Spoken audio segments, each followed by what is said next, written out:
आज की इस वीडियो के माध्यम से एक बार फिर मैं आपके सामने आ चुका हूं। दोस्तों, ये वीडियो शुरू करने से पहले मैं एक छोटी सी रिक्वेस्ट करूंगा कि आपके लाइफ चेंज के लिए एक न्यू वीडियो बना लिया हूं, लाइफ चेंजिंग वीडियो।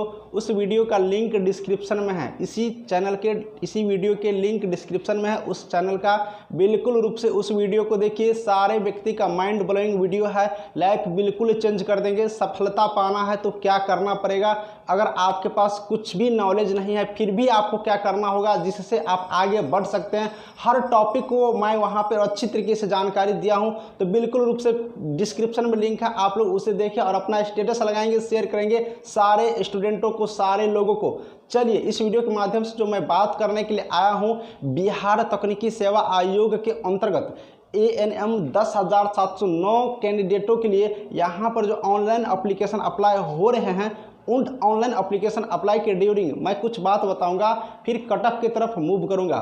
दोस्तों, मैं बात करूं कि ऑनलाइन अप्लाई करने के बाद जिन कैंडिडेटों को स्टूडेंटों को गलती हो चुकी है, वो स्टूडेंट को 2 चांस मिलते हैं यहाँ पर सही करने का।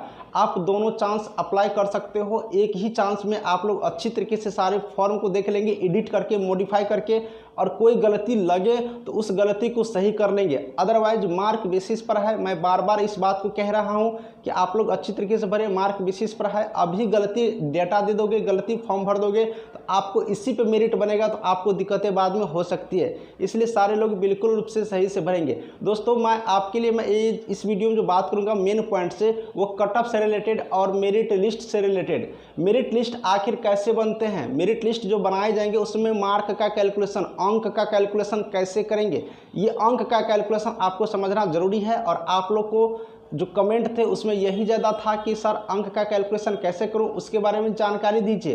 तो चलिए हम लोग कंप्यूटर स्क्रीन पर चलते हैं और देखते हैं कि ANM जो सिस्टर किए हैं वो अंक का कैलकुलेशन कैसे करेंगे, BSc नर्सिंग या फिर GNM जो किए हैं वो लोग कैसे करेंगे, या जो कैंडिडेट संविदा पर हैं वो कैंडिडेट कैसे करेंगे। सारे कैंडिडेटों के लिए मैं 4-5 एग्जाम्पल के थ्रू बताऊँगा, और आप लोग को अगर समझ में आ जाएगा तो सारे कैंडिडेट अपना कैटेगरी लिख करके अपना मार्क जो है, अगर ANM में है तो ANM वाले मतलब अपना कैलकुलेशन करके अपना कैटेगरी वाइज लिखेंगे डिस्क्रिप्शन में। लिखने के बाद मैं आपके लिए वीडियो बनाऊंगा और उस वीडियो में कट ऑफ दिखाऊंगा। 8 या 9 सितंबर तक ऑनलाइन फॉर्म अप्लाई हो रहा है। जैसे फॉर्म अप्लाई बंद होगा मैं एक संशोधित कट ऑफ बनाऊंगा। मेरे पास 8-8.5 हज़ार के आसपास डेटा आ चुका है, जिन कैंडिडेटों का मार्क मेरे पास अवेलेबल है। सारे को मैं डायरी मेंशन किया हूं। अब सारे पर रिसर्च चल रहा है कि आखिर कितना तक जा सकता है। मैं सारा चीज़ दिखाऊंगा कि मिनिमम मार्क कितना है इस 8500 कैंडिडेट में और मैक्सिमम मार्क कितना है इस 8500 कैंडिडेट के बीच। तो बने रहिएगा वीडियो पर और चलिए कंप्यूटर स्क्रीन पर और देखते हैं पूरा डिटेल्स जानकारी मार्क कैलकुलेशन से रिलेटेड। और लिंक डिस्क्रिप्शन में है न्यू वीडियो का, बिल्कुल रूप से देखिएगा।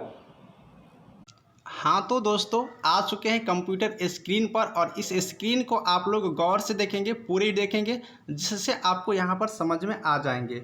BTSC ANM 10,709 सीट है, आप लोग जानते ही हैं। और मार्क का कैलकुलेशन कैसे करेंगे, जो आपको मेरिट लिस्ट में मिलने वाला है, और इसको देख करके और इसी तरह से कैलकुलेशन करके हमें आप लोग कैटेगरी वाइज कमेंट करेंगे। सारे कैंडिडेट कैटेगरी लिखकर कमेंट करेंगे, कैटेगरी लिखकर कमेंट करेंगे। और ये लास्ट वीडियो है जिसमें आप लोग का मार्क कमेंट रहेगा, और आपको इस मार्क के आधार पर आपके जो कमेंट आएंगे उसके आधार पर हम आपको कल या परसों एक संशोधित कट ऑफ दिखा देंगे कि कितने स्टूडेंट यहाँ पर जिसके पास मार्क है, और एक संशोधित कट ऑफ आने वाला है काउंसलिंग के लिए, वो संभावित रहेगा। तो चलिए हम शुरू करते हैं। सबसे पहले दोस्तों मैं बताऊंगा कि ANM 2 ईयर के होते हैं और दोनों ईयर का मिला करके निकालना है। आपको दोनों ईयर का मार्क को मिला करके निकालेंगे, इस बात को ध्यान देंगे। बहुत पहले क्या होता था कि सिर्फ एक ही मार्कशीट होते थे, यानी कि एक ही मार्कशीट होते थे। तो एक ही जिनके पास मार्कशीट होंगे वो सिर्फ एक मार्कशीट पर जो मार्क अंकित होंगे उसी मार्क के आधार पर वो अपना कैलकुलेशन करके दिखाएंगे। चलिए हम एग्जाम्पल ले लेते हैं पहले और उसके बाद दिखाते हैं। मान लेते हैं दोस्तों ANM में आपको दोनों ईयर मिलाकर के 80% मार्क है। याद रखेंगे, दोनों ईयर का मैं बात करूंगा हर जगह, ठीक है। तो अगर दोनों ईयर में 80% आते हैं तो 80% को 0.6 से गुना करेंगे, ठीक है। एक चीज़ और मैं दिखा देता हूँ, उसके बाद चलेंगे। ANM में जो मार्क लिए जाएंगे, ANM में जो मार्क लिए जाएंगे मेरिट लिस्ट के लिए, वो 60% लिए जाएंगे, ठीक है, ANM में। और या फिर GNM, और अगर आपने BSc नर्सिंग कर रखा है, GNM या फिर BSc नर्सिंग कर रखे हो तो 15 अंक देंगे। और एक्सपीरियंस के लिए आपको 25 अंक देंगे। ठीक है, इस तरह से आप इस चीज़ को समझ लीजिए। फिर से मैं दिखा दे रहा हूँ, ANM की हो तो 60% अंक लेगा, GNM या फिर BSc नर्सिंग की हो तो 15 अंक मिलेंगे, सीधे 15 अंक मिलेंगे। ये परसेंट में है और ये 15 में है। और एक्सपीरियंस है तो अधिकतम एक्सपीरियंस के लिए 25 अंक मिलेंगे। तो इस तरह से सारे को जोड़ोगे तो 100 यहाँ पर आ जाते हैं। ठीक है, तो ये ध्यान में रखेंगे। अब चलिए एक एक्सप्लेनेशन की तरफ एग्जाम्पल को लेकर के। मान लेते हैं ANM में दोनों ईयर मिला करके 80% मार्क है, तो 80% को 6 से गुना करेंगे, 0.6 से। ठीक है, 0.6 से गुना करते हैं तो मेरे पास कितना आ जाता है, 48 आ जाता है। यानी कि आपको कितना पॉइंट मिल गया, यहाँ से 48 पॉइंट मिल गया। यानी कि मेरिट लिस्ट के लिए आपके पास 48 अंक है। आप लोग समझ गए होंगे। इसी तरह से मान लेते हैं किसी ऐसे कैंडिडेट जिसको दोनों ईयर मिला करके ANM में 90% मार्क है। अब इस 90% मार्क है तो इस 90% को 0.6 से गुना करेंगे, याद रखेंगे 0.6 से। तो इसको कितना गुना करके 44 हो जाएगा, 54 हो जाएगा, तो 54 अंक हो गया। यानी कि इसको मेरिट लिस्ट में कितना अंक मिलेगा, 54 अंक मिलेंगे। इस तरह से आप अपना ANM का कैलकुलेशन करेंगे और कैटेगरी वाइज हमें कमेंट करेंगे। जैसे किसी कैटेगरी को यानी कि 54 पॉइंट मिला और वो EBC कैटेगरी के है तो लिखेंगे EBC 54, इस तरह से लिखेंगे। जो SC वाले हैं वो SC लिख करके, OBC वाले OBC लिख करके, इस तरह से हमें बताएंगे। चलिए मैं दूसरा एग्जाम्पल लेकर दिखाता हूँ। दूसरा एग्जाम्पल है, मान लेते हैं कि कोई ऐसे भी कैंडिडेट होंगे जो ANM कर चुके हैं और उसके पास 80% मार्क है, GNM या फिर BSc नर्सिंग दोनों में से कोई एक भी किए हो तो आपको मिल जाएंगे। तो मान लेते हैं कि जो वैसे कैंडिडेट हैं जो सिर्फ ANM किया है। ठीक है, अगर ANM किया है और 80% मार्क है तो उसको 48 अंक मिल जाएंगे, 0.6 से गुना करना होता है। अगर GNM किया है या फिर BSc नर्सिंग किए हैं तो उसको सीधे 15 अंक यहाँ से मिल जाएंगे। अब ये दोनों कोर्स किया है तो इन दोनों कोर्स को मिला करके इसको कितना अंक मिलेंगे, 8 5 13, 4 1 5 1 6, यानी कि 63। तो आप ANM में और GNM दोनों किए हैं तो 63 अंक मिल जाएंगे। अगर आपके पास इतना परसेंट मार्क है तो इसी आधार पर आप अपने मार्क को रख करके कैलकुलेशन करना है। ठीक है, GNM या फिर BSc नर्सिंग सिर्फ पास आउट हो, कर चुके हो तो आपको 15 अंक मिल जाएंगे। इसमें कितना मार्क आया है नहीं आया है ये कोई मायने नहीं रखता है, मायने सिर्फ ANM को रखेंगे। ठीक है, तो इस तरह से आपको कैलकुलेशन करना है। तीसरा एक और एग्जाम्पल ले लेता हूँ। ऐसे कैंडिडेट जो ANM कंप्लीट कर चुके हैं और एक्सपीरियंस है उसके पास, ऐसे बहुत सारे कैंडिडेट होंगे जो ANM कंप्लीट होंगे और एक्सपीरियंस होंगे। ठीक है, तो अगर आपने ANM कंप्लीट कर लिया और मान लेते हैं कि आपको 90% मार्क है, ये मान के चलते हैं कि 90% मार्क है ANM में, तो ANM में 90% है तो 54 पॉइंट यहाँ से आपको मिल जाएंगे, 54 अंक मिल जाएंगे। अगर आपके पास एक्सपीरियंस है वो भी 3 साल का, कितना साल का, 3 साल का, तो आपको 1 साल के लिए 5 अंक का मिलता है, 1 साल के लिए 5 अंक, तो 3 साल के लिए 15 अंक मिल जाएंगे। और दोनों को जोड़ेंगे तो 69 यानी 69 अंक आपको मिल जाएंगे मेरिट लिस्ट के लिए। इसी तरह से एक और एग्जांपल मैं इसी पर सेट करके दिखाता हूँ। मान लो कि ANM में उसको 60 अंक है, 60% अंक है दोनों ईयर मिला करके, तो 60% अंक है तो 0.6 से गुना कर देना तो कितना हो जाएगा, 36 हो जाएगा।